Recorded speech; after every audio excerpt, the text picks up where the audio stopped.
They say that money talks, but they never tell you that it screams when it leaves. It shrieks like a banshee, tearing the wallpaper off the walls of your life, exposing the rotting wood and the termites underneath. My name is Julian, and 3 years ago, my morning routine consisted of waking up in sheets made of Egyptian cotton that cost more than a mid-sized sedan, staring out at a skyline that I thought I owned. I was the heir apparent, the golden prince of a real estate empire that stretched its steel fingers across 3 continents. My father, Arthur Blackwood, was not just a businessman. He was a titan, a modern-day Midas whose touch turned concrete into gold. And I was his shadow, bathed in the perpetual glow of his success, believing that the sun rose because we paid it to. I never looked down. Why would I? The world at street level was a blurry mosaic of gray ants, people rushing to jobs I didn't understand, worrying about bills I couldn't comprehend. I had never touched a doorknob that wasn't polished brass. I had never felt the bite of a winter wind without the immediate shelter of a heated limousine. I thought I was blessed. I thought this was favor. But I was about to learn that comfort is the most dangerous drug of all, because it convinces you that you are safe right before the floor drops out. The day the music stopped wasn't dramatic like in the movies. There were no explosions, no SWAT teams kicking down the door at dawn. It was a Tuesday, a rainy, miserable Tuesday in November. I was at a brunch meeting complaining that the truffle oil on my eggs was slightly rancid when my phone buzzed. It was a single text from our family attorney. 2 words. It's over.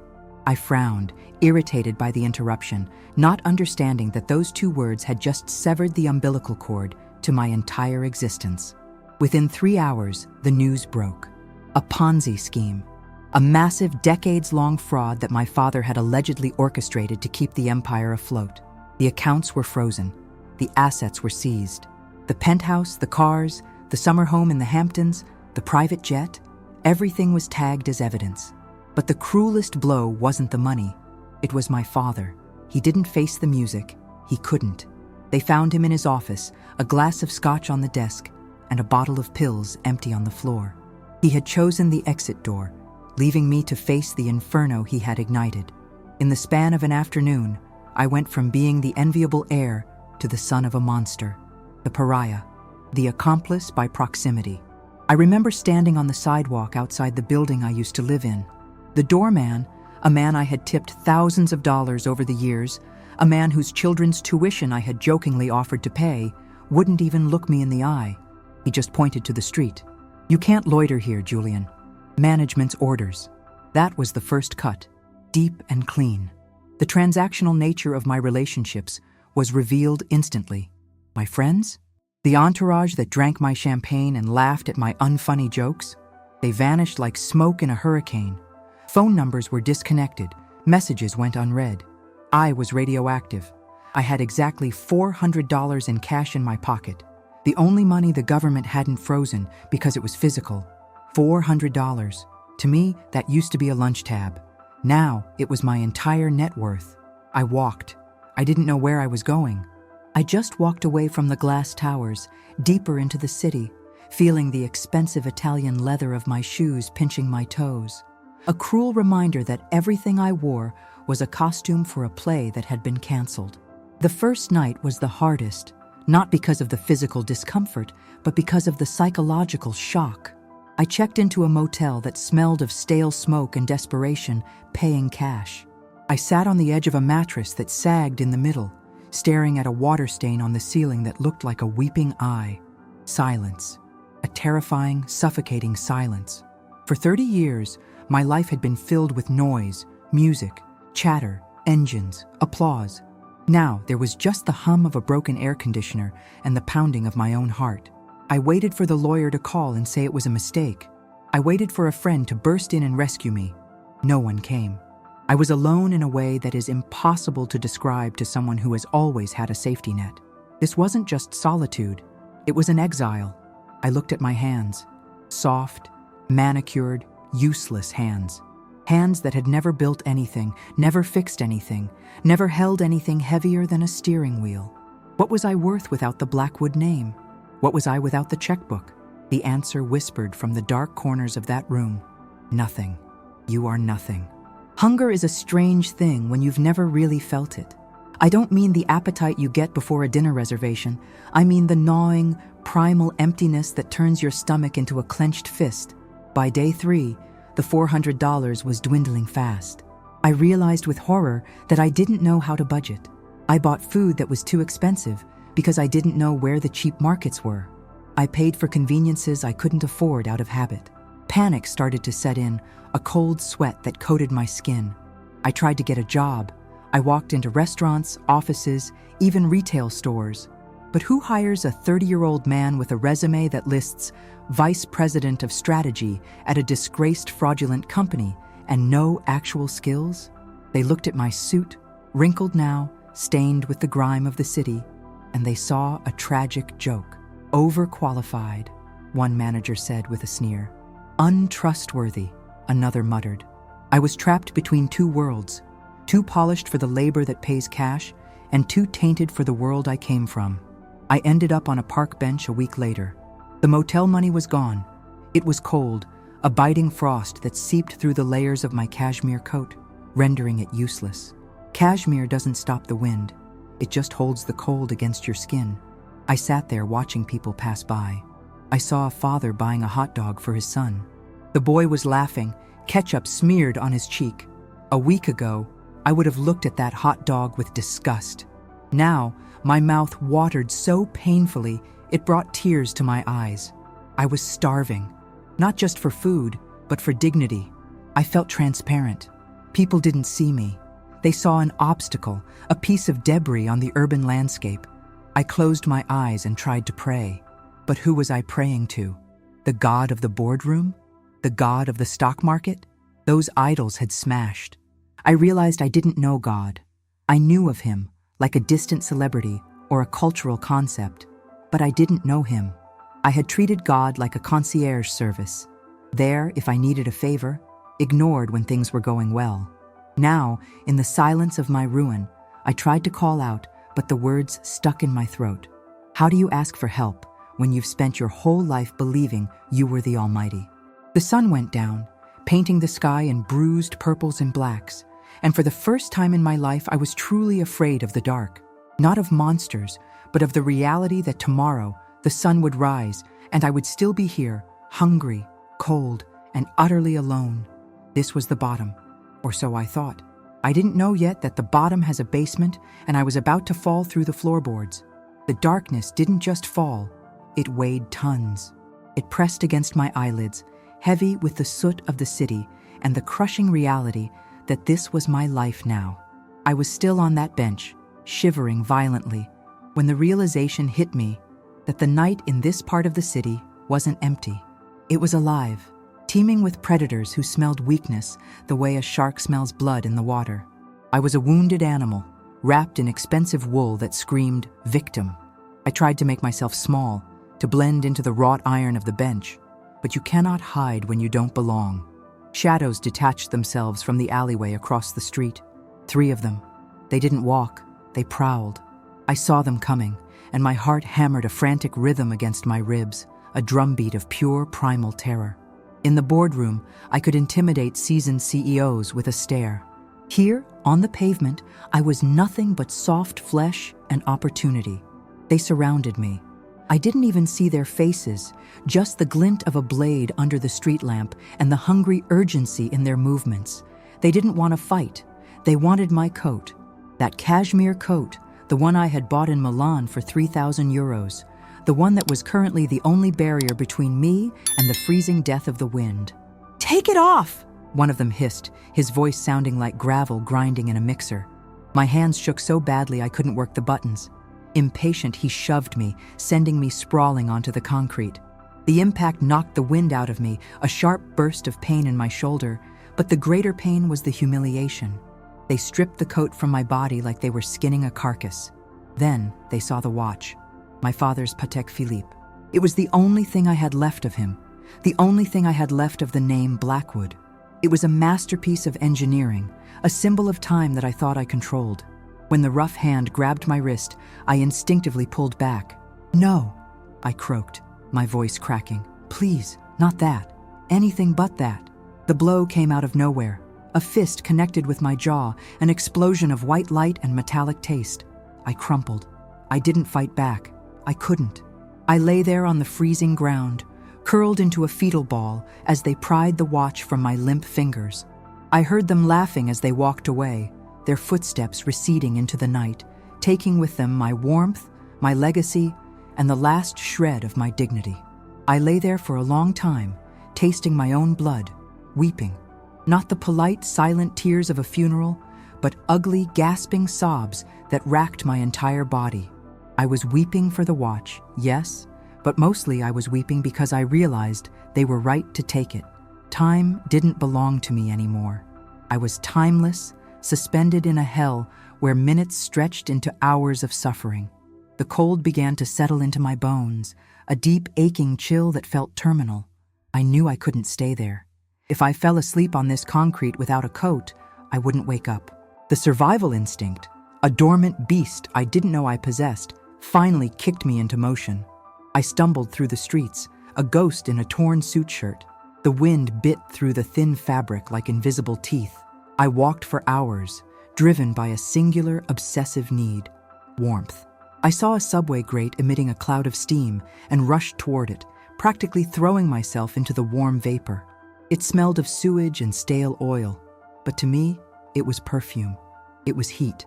I huddled there, closing my eyes, trying to imagine I was in a sauna at the club. But the illusion shattered when a police officer tapped his baton against the metal grate. "Move along," he said, his voice devoid of sympathy. "You can't sleep here." I looked up at him, my face bruised, my eyes wild. I wanted to scream, "Do you know who I am?" But the words died on my tongue. He didn't know. And if he did, he wouldn't care. To him, I was just debris cluttering his beat. I stood up, my legs trembling, and moved along. It was near dawn when I found the line. It wrapped around a brick building in a neighborhood I had never visited, a place of broken windows and boarded-up dreams. The line was a river of humanity's forgotten fragments. Men with matted beards, women clutching trash bags filled with their worldly possessions, veterans staring at invisible wars. They stood in silence, a solemn procession waiting for a door to open. Above the door, a faded sign read, "The Shepherd's Table, a soup kitchen." I stopped. My stomach gave a violent lurch, a reminder that I hadn't eaten in 3 days. My pride, battered and bruised as it was, staged one last protest. "I am a Blackwood," it whispered. "We don't stand in bread lines, we donate to them." But the hunger was louder. It screamed over the voice of my ego. It dragged me, step by heavy step, to the back of that line. I kept my head down, terrified that someone might recognize me, even though I knew how absurd that was. I was anonymous now. I was just another hungry mouth. When the doors finally opened, the smell hit me first. It was a thick, humid wall of scents: boiled cabbage, bleach, unwashed bodies, and damp wool. It was the smell of poverty. I stepped inside, clutching my bruised arm, my eyes darting around the cavernous hall.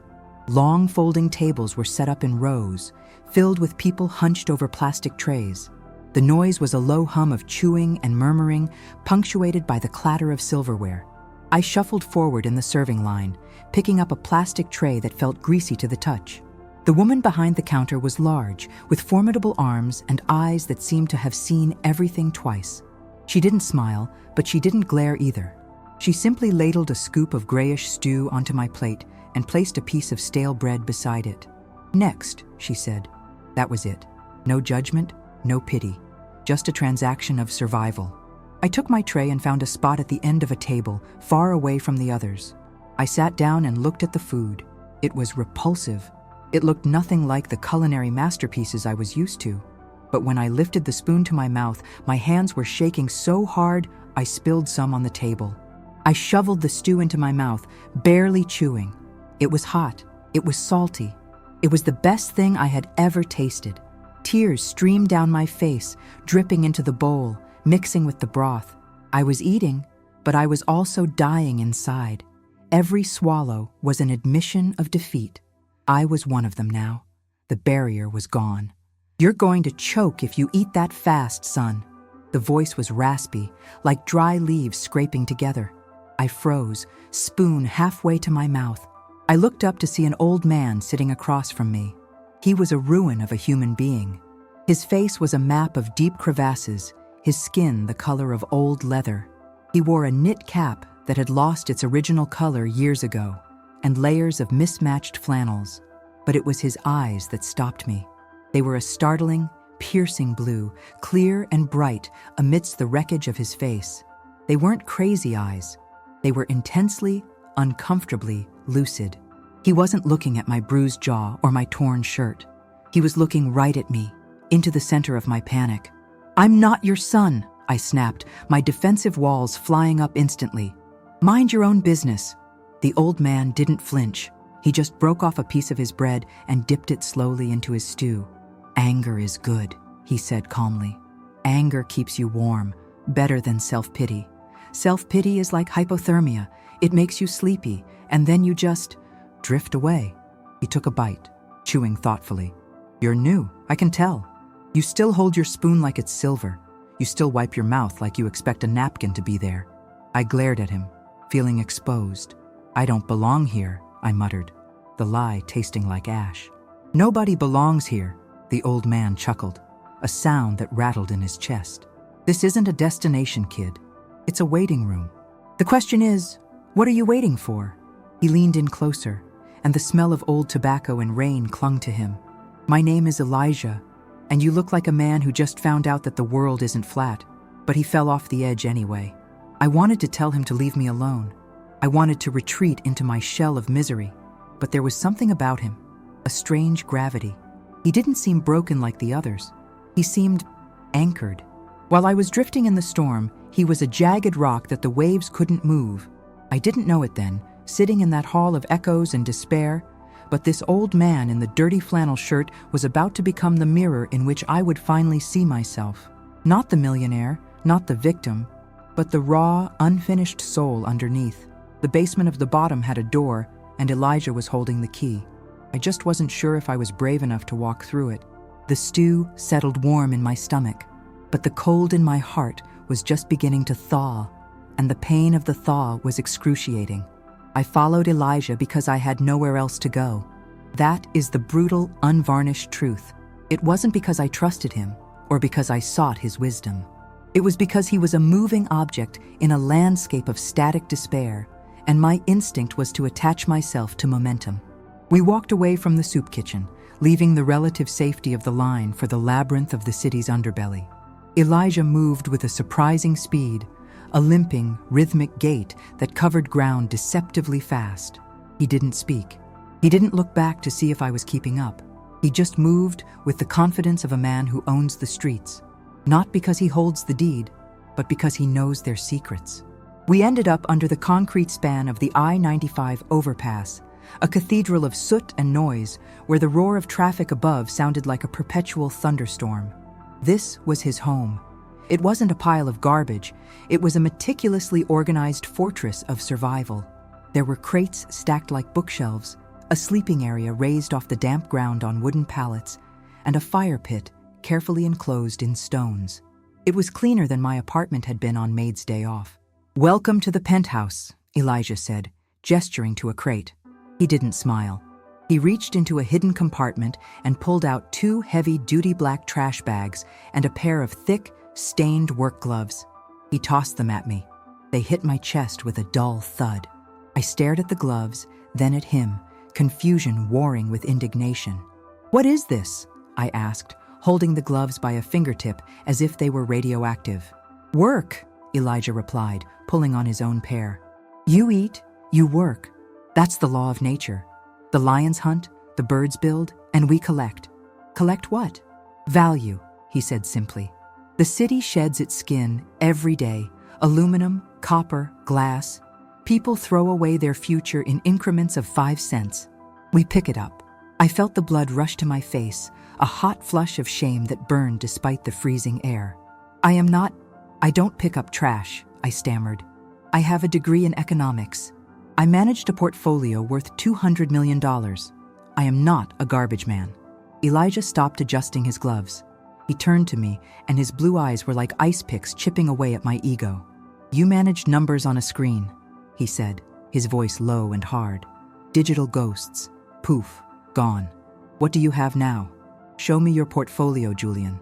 He pointed to my empty hands, my torn shirt, my shivering frame. You have nothing. You are standing under a bridge arguing with a beggar about dignity. You are the trash right now, and until you realize that, you can't be recycled into something useful. The insult was so sharp, so accurate, that it silenced me. I wanted to punch him. I wanted to scream. But the hunger in my belly was a leash, and the cold was a whip. I put on the gloves. They smelled of old beer and rust. We set out, not into the alleys, but towards the financial district, my old hunting grounds. The irony was suffocating. A week ago, I walked these streets in Italian leather, stepping over people like Elijah. Now I was walking beside him, scanning the gutters for crushed cans. The humiliation was a physical weight, heavier than the bag I dragged. Every time a car passed, I flinched, terrified I would see a former colleague, an ex-girlfriend, anyone who knew the prince of real estate. I kept my head down, my eyes fixed on the pavement, studying the geography of gum stains and cigarette butts. We worked for hours. My back ached. My hands, even through the gloves, were raw. But Elijah was relentless. He moved with efficiency, flattening cans with a stomp of his boot, checking dumpsters with a practiced eye. He didn't just see trash. He saw resources. Look at this, he said, holding up a discarded copper wire. People see junk. I see bread.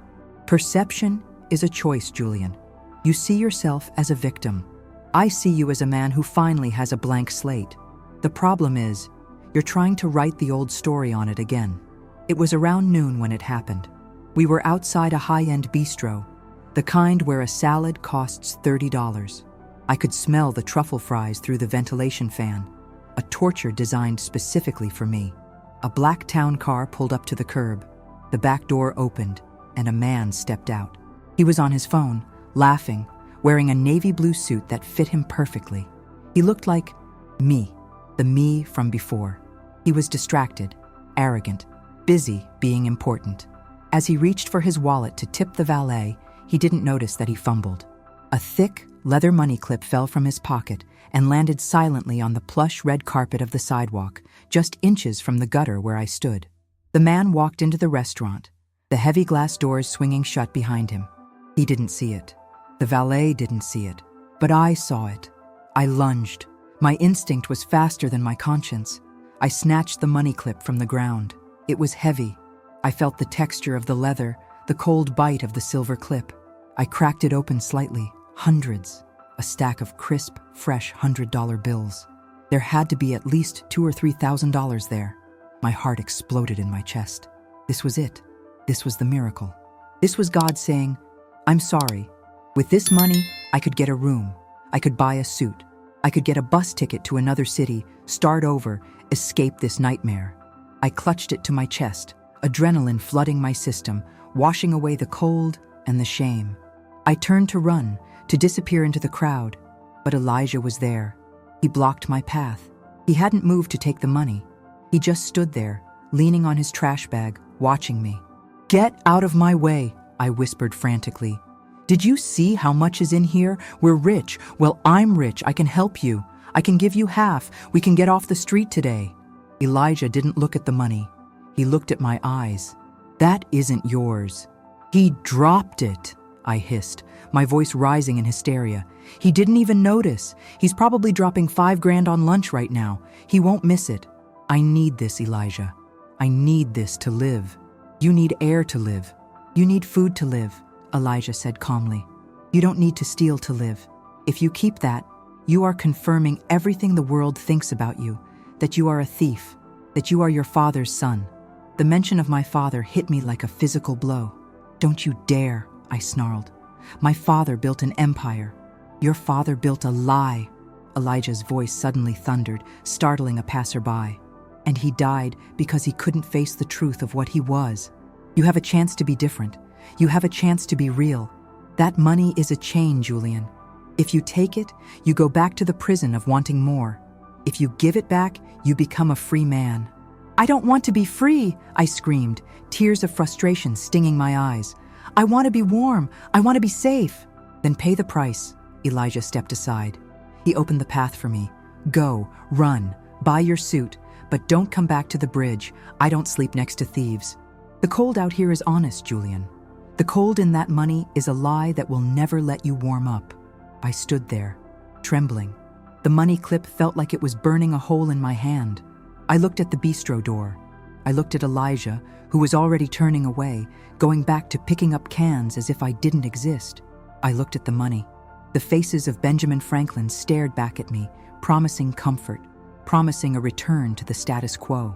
But then I looked at my reflection in the bistro window. I saw a dirty, desperate man clutching a wad of cash that wasn't his. And for the first time, I saw the resemblance. I looked exactly like my father in the police sketches, desperate, fraudulent, hollow. With a scream of rage at the universe, at Elijah, at myself, I spun around and ran toward the bistro entrance. I didn't wait for the valet to stop me. I burst through the doors, the smell of expensive perfume and roasted meat hitting me. The maitre d' gasped, stepping forward to block me. "Sir, you cannot be in here." I ignored him. I saw the man in the blue suit at the bar, ordering a drink. I marched up to him, ignoring the hush that fell over the room, the looks of disgust from the patrons. I slammed the money clip onto the mahogany bar next to his elbow. "You drop this," I choked out, my voice raw. The man turned. He looked at the money, then at me. He didn't check to see if anything was missing. He didn't look relieved. He looked annoyed. He picked up the clip with 2 fingers, as if it were contaminated because I had touched it. He slid it into his pocket. Then, he looked me up and down, his nose wrinkling. "You should be more careful," he said coldly, "and get out of here. You're disturbing the customers." He turned his back on me. No, thank you. No reward. No recognition of my honesty. He treated me. The pavement tasted of grit and motor oil, a flavor that was becoming disturbingly familiar. The security guard hadn't just escorted me out. He had thrown me, a physical rejection that sent me skidding across the wet concrete. I lay there for a moment, the breath knocked out of me, staring at the polished black shoes of the people stepping around me. They didn't stop. They didn't ask if I was hurt. They simply adjusted their stride, navigating around the pile of human refuse that had dared to interrupt their Tuesday. I pushed myself up, my palms scraped and bleeding, a fire of pure, unadulterated rage burning in my chest. I had done it. I had performed the ultimate act of redemption. I had returned a fortune to a man who treated it like pocket change, and my reward was a bruised hip and a public humiliation. I looked back at the bistro. The warm, golden light spilled out through the glass, a portal to a world I was barred from forever. Inside, the man in the blue suit was probably laughing, telling a joke about the smelly hobo who touched his money clip. I found Elijah exactly where I left him, 3 blocks down, methodically flattening aluminum cans. When he saw me, he didn't ask what happened. He didn't look for a shopping bag or a new coat. He just looked at my face, reading the fury written there.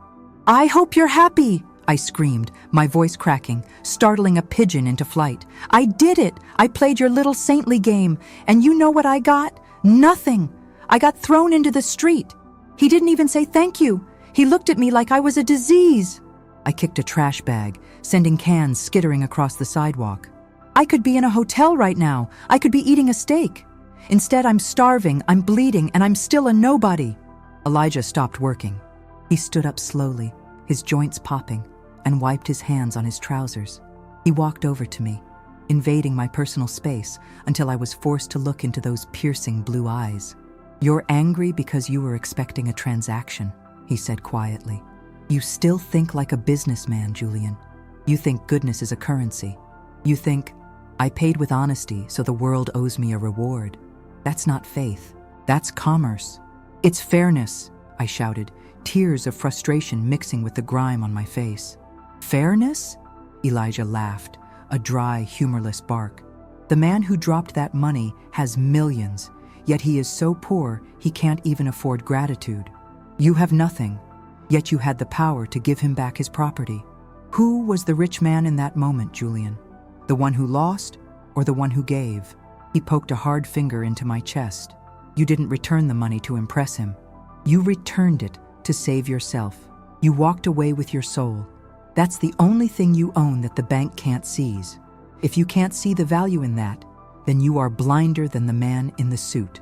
I wanted to argue, but the adrenaline crashed. The cold, which I had momentarily forgotten in my rage, came rushing back with a vengeance. My legs gave out.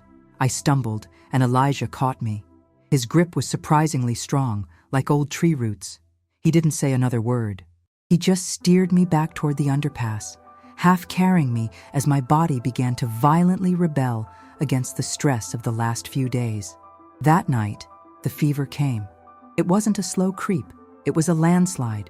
1 minute I was shivering from the cold, the next I was burning up from the inside out. I lay on the wooden pallet, my teeth chattering so hard I thought they would crack. The world dissolved into a terrifying kaleidoscope of shadows and noise.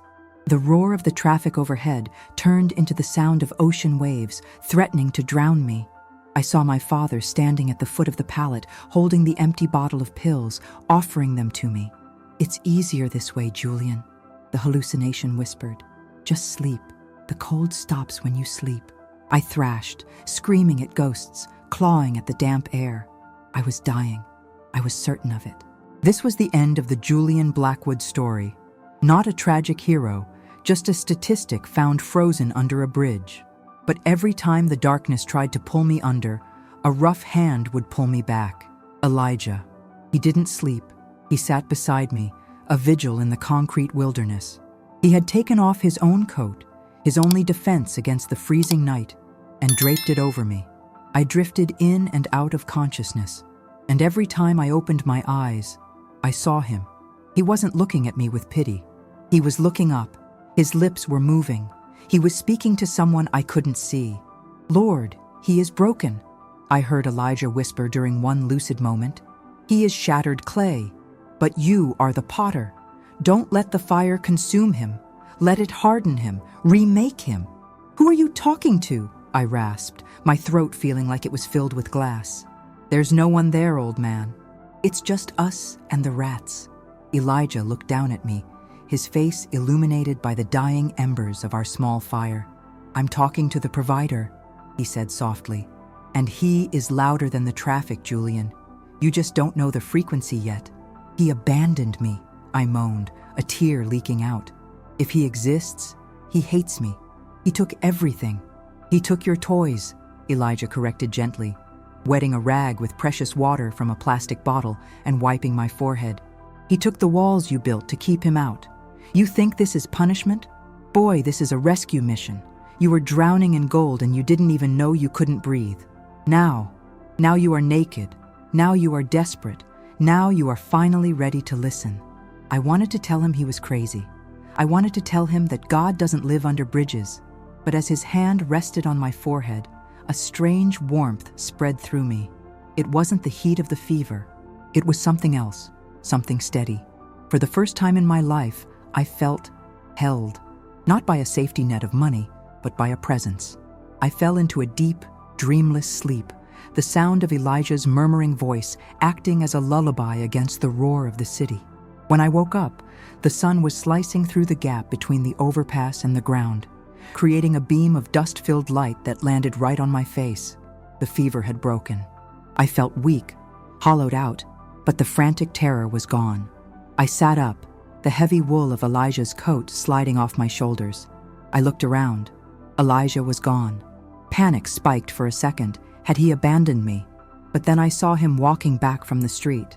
He was holding something in his hands, cradling it like a diamond. He sat down in front of me and opened his hands. In his dirty, calloused palms sat a single bruised orange and a half-eaten bagel. "Breakfast," he announced, a smile cracking his weathered face. "Found the orange near the market." A truck hit a bump, and it rolled right to my feet. The bagel, well, let's just say it was a donation from a bakery dumpster. It's still soft. I looked at the meager offering. A week ago, I would have fired a chef for serving fruit with a blemish. Now, looking at that orange, shining like a small sun in Elijah's dark hands, I felt a lump form in my throat. He hadn't eaten it. He had saved it. He had walked the streets while I slept, hunting for something to keep me alive. "Why?" I asked, my voice trembling. "Why did you give me your coat?" Why are you giving me this? I yelled at you. I insulted you." Elijah began to peel the orange, the citrus scent exploding in the stagnant air, the sweetest smell I had ever encountered. He handed me a segment. "Because grace isn't earned, Julian," he said, his eyes locking onto mine. "If we only got what we deserved, I'd be dead and you'd be in hell. Grace is a gift you get when you least deserve it. That's what faith is. It's believing that even when you have nothing, you have enough to share." I took the orange segment. My hand shook as I put it in my mouth. The juice burst on my tongue, sweet and acidic, shocking my senses. It was the most delicious thing I had ever tasted. And in that moment, chewing on a bruised fruit under a highway overpass with a homeless stranger smiling at me, something inside me broke. The dam I had built, the dam of pride, of arrogance, of victimhood, shattered. I started to cry. Not the angry tears of the day before, but tears of release. I wept for the man I used to be, the empty, shallow shell who thought he was a king. And I wept with gratitude for the man sitting in front of me, who possessed nothing but owned everything. "I don't know how to do this," I whispered, wiping my eyes with the back of my dirty hand. "I don't know how to live like this." "Good," Elijah nodded, handing me the rest of the orange. "Knowing you can't do it alone is the first step. Now eat. We have work to do. Today, we're not just collecting cans. Today, I'm going to teach you how to pray. Not the prayers you say in a church to look good, the prayers you scream when you're falling." I took the bagel. I ate. And for the first time in my life, I wasn't just feeding a hunger. I was partaking in communion. The bridge wasn't a tomb anymore. It was a womb. And I was being born again, messy and painful, into a world I was finally beginning to see. The days blurred into a grueling, rhythmic cycle of cold, hunger, and quiet grace. The underpass became our sanctuary, and Elijah became my unintentional guru. My hands, once soft and useless, were now scarred, calloused, and strong. I learned to recognize the rattle of an empty beer bottle versus the solid thud of a full water bottle. I learned the best dumpster routes and the precise hour the bakeries threw out the day-old bread. And slowly, painfully, I began to integrate the two Julians, the strategic businessman and the broken seeker. My mind, which was once geared toward maximizing millions, was now focused on maximizing resources for survival. Not just my own, but for the scattered community that used the shepherd's table. I started creating rudimentary maps of the best scavenging locations, marking times and routes. I used my organizational skills, not for profit, but for provision. Elijah found this fascinating. "The Lord gave you those gifts for a reason, Julian," he mused one morning while we sorted plastic bottles. "You just spent 30 years using a diamond-cutting tool to peel potatoes. Now, you're using it for the right job, even if the reward is just a warm meal." He taught me that true faith wasn't about waiting for God to drop a check from the sky. It was about working with the scraps He provides and treating those scraps with reverence. The most difficult lesson was prayer. I had always viewed it as a formality, a quiet demand to a powerful entity. Elijah showed me it was a surrender. "You were taught that if you pray right, you get what you want," he said. "That is the prayer of a child. The prayer of a man is, 'I am here. Use me.' Faith is the assurance of things hoped for, not the assurance of things purchased." He taught me to pray while working, to pray while walking, a continuous conversation of gratitude for the steam from the subway grate, for the half-eaten sandwich left on a ledge, for the absence of rain. I was still terrified, still hungry, but the terror was no longer isolating. It was shared, and in that shared vulnerability, I found a powerful, unifying strength. The shift truly crystallized the day I made my first unselfish purchase. After a week of relentless scavenging, my contribution to the communal can fund had grown to almost $50. It was a fortune. I could have bought a ticket out. I could have bought new shoes, but I didn't. I walked into a store and bought the biggest, cheapest blanket I could find, one made of thick, scratchy synthetic wool, and a stack of 50 small, foil-wrapped packets of antibacterial wipes. I brought them back to the bridge. Elijah raised an eyebrow, but didn't ask. I went over to Old Man Pete, a veteran who suffered from terrible shakes and was always freezing, and handed him the blanket. Pete looked at me, his eyes wide, then slowly, hesitantly, pulled the blanket around his frail shoulders. He didn't speak. He just closed his eyes and let out a long, shuddering sigh of relief. And in that moment, seeing the simple, profound comfort that my $50 had brought, a wave of warmth washed over me that surpassed any feeling I had ever gotten from a $1,000 champagne bottle. That was joy. Real, tangible, non-negotiable joy. I had created value where there was none. I had found what it meant to be truly wealthy. But the street is a relentless teacher, and it specializes in tearing down what you build. Our community was a fragile ecosystem, held together by shared need and Elijah's quiet leadership. We saw people come and go, but one day, a young woman arrived, Maria. She was barely 20, thin as a rail, clutching a child's worn-out stuffed rabbit. She wasn't homeless from financial ruin. She was homeless from addiction and abuse. Her despair was a visible shroud. Julian the millionaire would have seen her as a statistic. Julian the can scavenger saw a sister. I poured everything I had into helping her. I used my meager money to buy her a hot meal every day. I taught her the scavenging routes so she could earn enough for a safe spot in a temporary women's shelter. I talked to her for hours, using the emotional intelligence I had honed in years of closing complex deals to build her confidence. I saw her spark return. She started laughing. She saved money. She made plans. I felt a triumphant surge. I fixed her, my old ego whispered. I am useful again. This was my proof. This was the success story that would validate my journey. This was the reward for choosing honesty over the money clip. Then, one bitterly cold night, she vanished. She took the small amount of cash she had saved, she left the shelter, and she didn't come back. The next day, we found her behind the dumpster of a convenience store, curled up, her face pale, the stuffed rabbit clutched tightly to her chest, half frozen.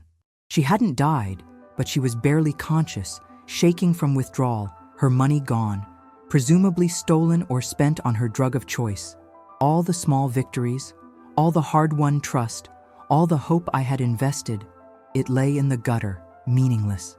I carried her back to the shepherd's table, shaking not from cold, but from devastating disappointment. I sat in our underpass that night, weeping with a depth of despair I hadn't felt since the day I lost the watch. Why, Elijah? Why? I demanded, my voice raw. I did everything right.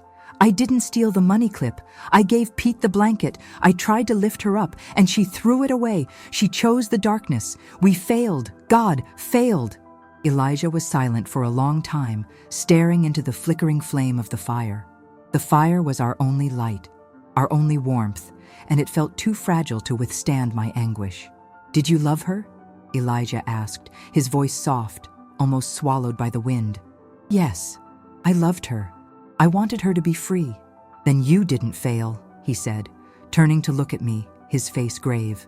Julian, you still think faith is a guarantee of a favorable outcome. That's a business contract. You put in the effort, you demand the results. But Maria has free will. She has a disease. The Lord doesn't guarantee your success in fixing others. He only guarantees His presence in the suffering. Your job wasn't to save her. Your job was to love her. And you did that. You gave her the gift of your time, your money, your heart, knowing there was a chance she would break it. That, my son, is what faith truly means. He threw a piece of scavenged wood onto the fire. It sputtered, then caught, sending a shower of sparks upwards toward the cold concrete ceiling. Love is not an investment with guaranteed returns, Elijah concluded, the firelight dancing in his wise, ancient eyes.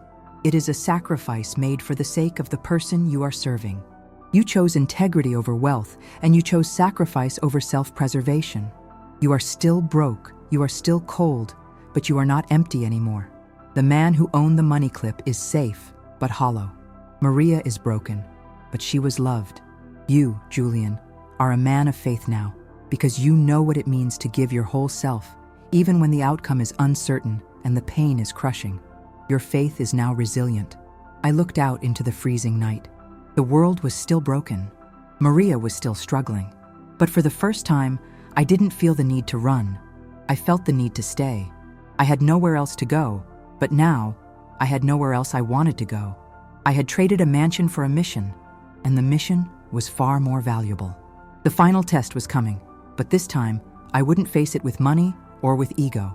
I would face it with the strange, quiet power that Elijah had helped me discover. I reached out and gently placed another piece of wood on the fire. It was time to prepare for the final dawn. The ultimate test of faith is not found in moments of comfort, but in moments where survival demands the abandonment of everything you hold dear. For us, that moment arrived with the cold. It wasn't just a drop in temperature, it was a physical threat, a white terror sweeping down from the north. The city had been whispering about clearing out the encampments for weeks, citing public health and safety, but the storm provided the perfect, humanitarian-sounding excuse. The morning after the worst of the snow began, the police cruisers arrived under the overpass. Their lights flashed cold and blue against the gray concrete, and their bullhorns crackled with the announcement, "Evacuate immediately. This area is unsafe. Failure to comply will result in arrest." Panic exploded. The fragile peace we had forged shattered into a million pieces of fear. People scrambled, grabbing their belongings, their faces etched with the terror of having their small piece of shelter taken away. I felt the familiar spike of adrenaline, the desire to run and save only myself. But this time, the instinct didn't control me. Elijah's words echoed in my mind. "You don't need money to be a leader. You need clarity." My old strategic mind, honed in chaos of the financial markets, took over, but guided by a new heart. I grabbed the attention of the largest man I could find. "Stop running!" I shouted, my voice cutting through the noise. "They want us scattering. We move together." I pointed to the map I had meticulously drawn, marking every dry space, every abandoned lot. 2 miles west, the old abandoned church basement on 42nd Street. It has a boiler room that still works. We go now, and we go quiet. The surprise on their faces bought me the second I needed. They saw the desperation in my eyes, but they heard the authority in my voice. The authority of a man who was no longer leading them to profit, but to life. I organized them into small, manageable groups. I assigned the strongest to carry the weakest, putting 2 men with walking sticks on either side of Old Man Pete. I used every skill I had learned in 30 years: delegation, risk assessment, logistics, but every decision was filtered through the lens of care, not capitalization. We moved in a desperate, silent line, threading through side streets, avoiding the main thoroughfares where the police were waiting. We moved not as individuals, but as a flock, guided by the shepherd who had once been the black sheep. But as we were about to slip out of the shadow of the bridge, I saw Elijah. He wasn't moving. He was sitting on his pallet, bundled in a thick blanket, leaning against the cold concrete. "Elijah, we have to go." I rushed to him, grabbing his arm. His skin felt like old parchment, cool and dry. He looked up at me, and in his eyes I saw not fear, but a deep, profound peace. "My race is run, Julian," he whispered, his voice weak. He reached into the pocket of his trousers and pulled out a small, smooth river stone, worn perfectly round by years of friction. He placed it in my hand. It was warm. "I'm staying here. My work is done. Yours has just begun." "No, I won't leave you," I protested, tears freezing on my cheeks. "I'll carry you. We can make it." Elijah shook his head slowly. "You are the light now, son. You cannot stop the fire to save the match. They need you to lead. You need to go. You've learned the lesson. The point of faith is not to survive the storm yourself, but to be the bridge for others to cross." He closed his eyes, a faint smile touching his lips. "Go, and live with the quiet certainty that your God did not abandon you. You just had to lose your empire to find your purpose." His words were a benediction and a command. The separation was the hardest choice of my life, a betrayal that felt necessary for the greater good. It was the ultimate sacrifice of my heart. I squeezed the stone in my palm, feeling the profound connection to this man who had saved my life and my soul. I knelt, kissed his forehead, and ran. I ran faster than I ever had, powered not by fear, but by the weight of my new responsibility. I led the rest of our weary group to the old church basement. The boiler sputtered to life, hissing steam that brought instant, miraculous warmth. I settled them in, wrapped the blankets, tended to the sick, and then, only then, I allowed myself to collapse. The next morning, I knew I couldn't go back to the bridge. Elijah had set me free, and I had to honor that freedom by living the lesson. I spent the day stabilizing the others, using my strategy to appeal to a local food bank, securing temporary supplies. My former life was a ghost. My current life was a purpose. That afternoon, I walked into the shepherd's table, no longer as a broken beggar, but as a man seeking employment. The formidable woman who had served me my first bowl of stew, the one with the all-seeing eyes, looked at my ragged suit and my scarred hands. "What can you do, son?" she asked. "I can organize," I said, meeting her gaze, the smooth stone warm in my pocket. "I know how the street works. I know how to find resources where others only see trash. I know how to serve, and I know how to be grateful for a bruised orange." She looked at me for a long time. Then a small, slow smile cracked her face. "Welcome aboard, Julian." I started that day, washing dishes. My hands, the hands that had once signed multi-million-dollar contracts, were immersed in dishwater, scrubbing away the grime of the city. I was earning an honest, humble wage. I shared my stories. I shared my organization skills. I shared the knowledge that Elijah had given me. I didn't get rich, but I was rich. I was safe, not because of a bank account, but because I had built a community based on mutual dependence and unconditional love. They say that money talks, but they were wrong. Money screams when it leaves, but only to hide the quiet voice of faith that speaks when it's gone. I lost $1 billion. I lost my father. I lost my world. But in the silence of my poverty, kneeling on cold concrete, I discovered that faith is not a transaction where you put in good deeds and demand salvation.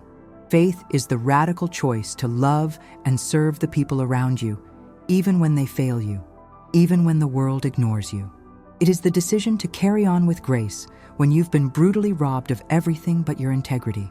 It is the unshakable certainty that you are being held, not by the wealth in your wallet, but by the purpose in your heart. I traded my penthouse for a humble basement, my Italian shoes for worn boots, and my kingdom of wealth for a life of purpose. And I wouldn't go back for all the money in the world, because the millionaire's son faced poverty. And there he discovered that faith truly means unconditional love in the face of absolute loss.